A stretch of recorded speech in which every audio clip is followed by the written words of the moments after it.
dos irmãos. Depois eu quero ler em Lucas 7:11, para que os irmãos entendam o que o Senhor quer falar com a igreja essa noite. Amém? Marcos 10:46 diz assim: E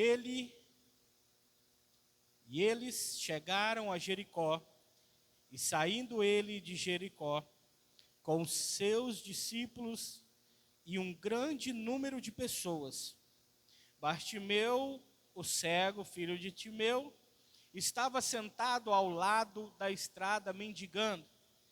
E ele, ouvindo que era Jesus de Nazaré, começou a clamar e a dizer: Jesus, filho de Davi, tem misericórdia de mim. E muitos mandavam que se calasse, mas ele clamava ainda mais: Filho de Davi, tem misericórdia de mim. E Jesus, parando, ordenou que ele fosse chamado.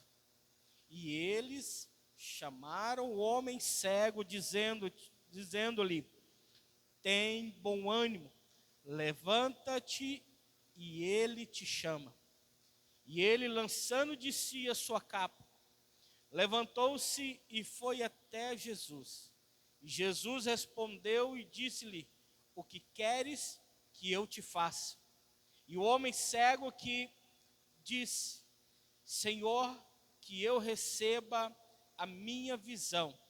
Jesus disse: vai no teu caminho, a tua fé te curou.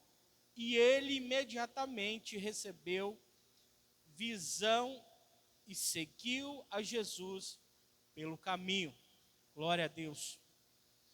Em Lucas 7:11, vai falar sobre outro milagre que Deus fez também em sua trajetória sobre essa terra. E eu quero trazer aos irmãos, e ao decorrer da palavra, os irmãos vão entender o que o Senhor quer dizer essa noite.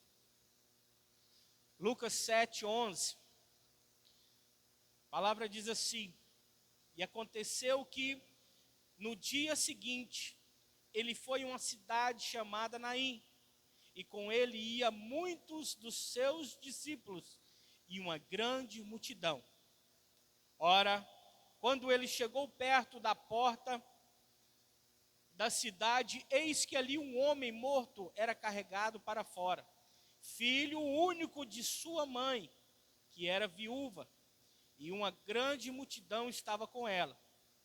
E vendo-a, o Senhor se compadeceu dela e disse-lhes: não chores.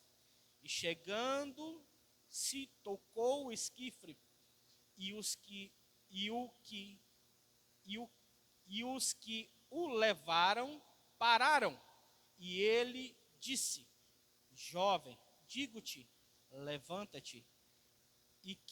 E o que estivera morto sentou-se e começou a falar, e ele entregou a sua mãe. Amém? Glória a Deus. Pode se assentar, irmãos. Quando foi me dada a oportunidade de estar aqui trazendo uma palavra, o Senhor colocou esses dois textos no meu coração. O primeiro texto, muito conhecido, onde se fala de um cego, Bartimeu. A palavra vai falar que esse homem estava à beira do caminho, aguardando por um milagre, ou talvez esperando que alguém pudesse fazer algo por ele. A palavra diz que ele estava sentado quando Jesus passou. E ele então, ouvindo que Jesus passou, começou a clamar: Jesus, filho de Davi, tem misericórdia de mim. O que eu acho mais interessante é que, quando ele mais clamava, mais a multidão mandava ele se calar. E quanto mais ele pedia, o clamor dele era como um arauto. Quanto mais alto ele clamava, mais profundo ele pedia. Até que, então, a palavra diz que Jesus parou e mandou que chamasse ele. ele então larga a sua capa e vai adiante a Jesus.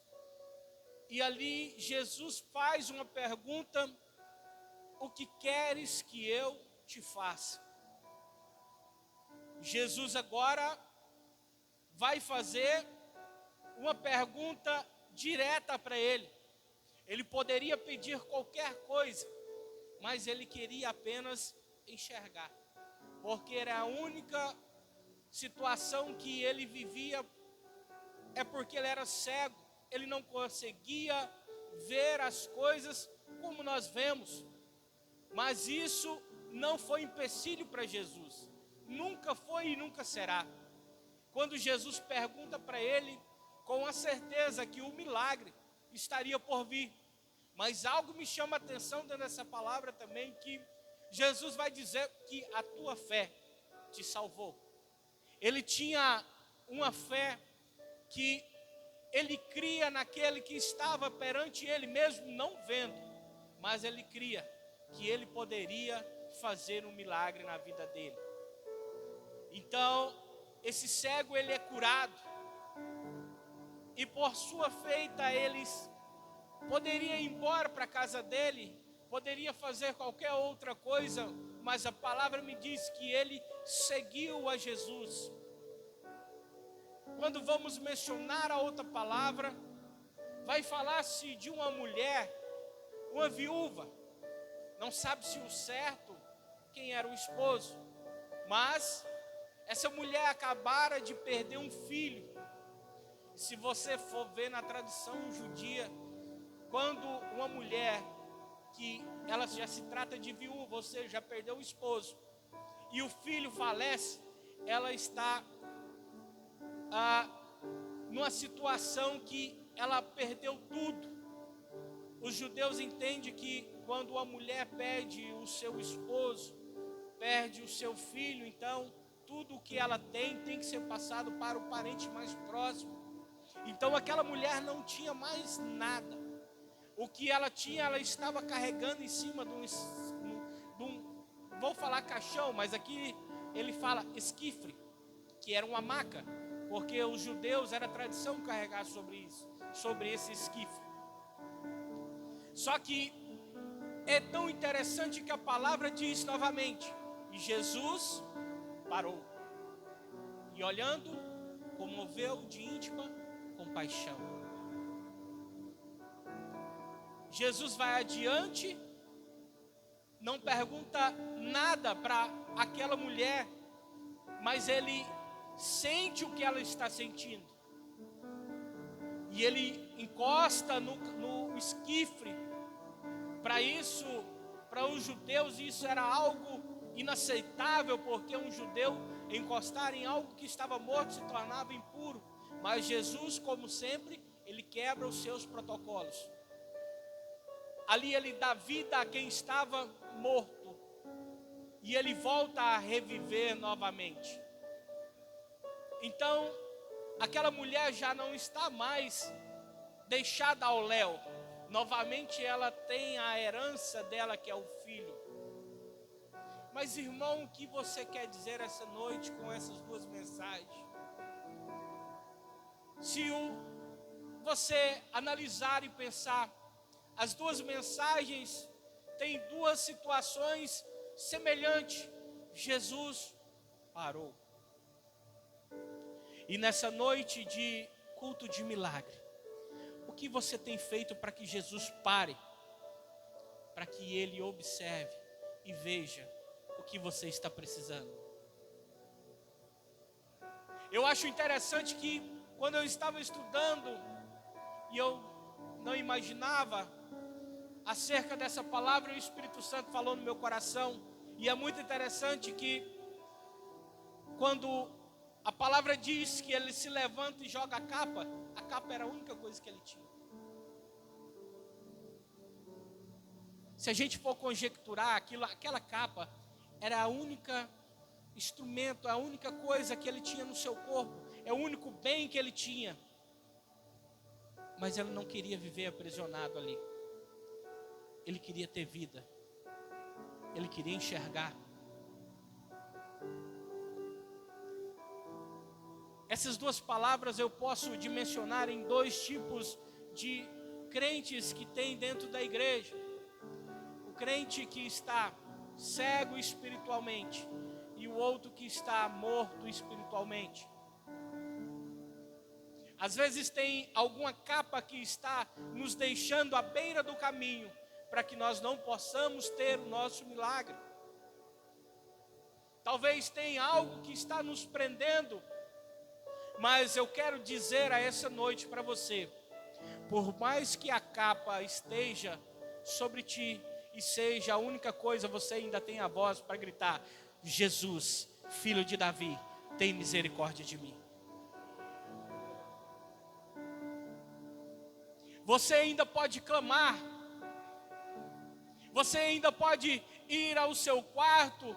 Mateus 6,6 diz: entra no teu quarto secreto e ora o teu pai secreto, que ele te recompensará publicamente.